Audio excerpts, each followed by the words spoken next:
ಮನೆಗೊಂದು ಗೋಶಾಲೆ ಬೇಕು ಅಂತ, ಗೋವು ಬೇಕು ಮನೆಗೆ. ಎಂತಹ ಬಡವನೇ ಆಗಿರಲಿ, ಒಂದು 2 ಗೋವನ್ನಾದರೂ ಸಾಕಬೇಕು, ಒಂದು ಹೊಸ ಒಂದು ಕರುವನ್ನಾದರೂ ಕೂಡ ಸಾಕಬೇಕು. ಗೋವಿನ ಸಹವಾಸ ಬೇಕು, ಗೋವಿನ ಸಾನ್ನಿಧ್ಯ ಬೇಕು.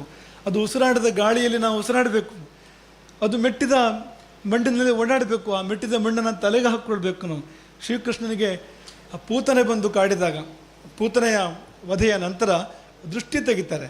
ಹೇಗೆ ದೃಷ್ಟಿ ತೆಗೆದು ಅಂದರೆ, ಗೋವು ಮೆಟ್ಟಿದ ಮಣ್ಣು, ಆ ಮಣ್ಣಿನಿಂದ ಕೃಷ್ಣನಿಗೆ ದೃಷ್ಟಿ ತೆಗೆಯುವಂಥದ್ದು, ಗೋವಿನ ಬಾಲದ ಮೂಲಕ ದೃಷ್ಟಿ ತೆಗೆಯುವಂಥದ್ದು. ಇದನ್ನೆಲ್ಲ ಮಾಡೋದನ್ನು ಭಾಗವತ ವರ್ಣನೆ ಮಾಡ್ತದೆ ಅಂತ.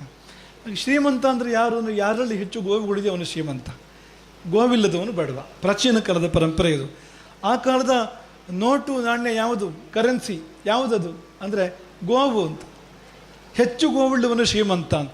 ಹಾಗಾಗಿ ದೇಶ ಇವತ್ತು ಬಡ ದೇಶ ಆಗಿದೆ ಅಂತ. ನಾವೆಲ್ಲ ಬಡವರಾಗಿದ್ದೇವೆ.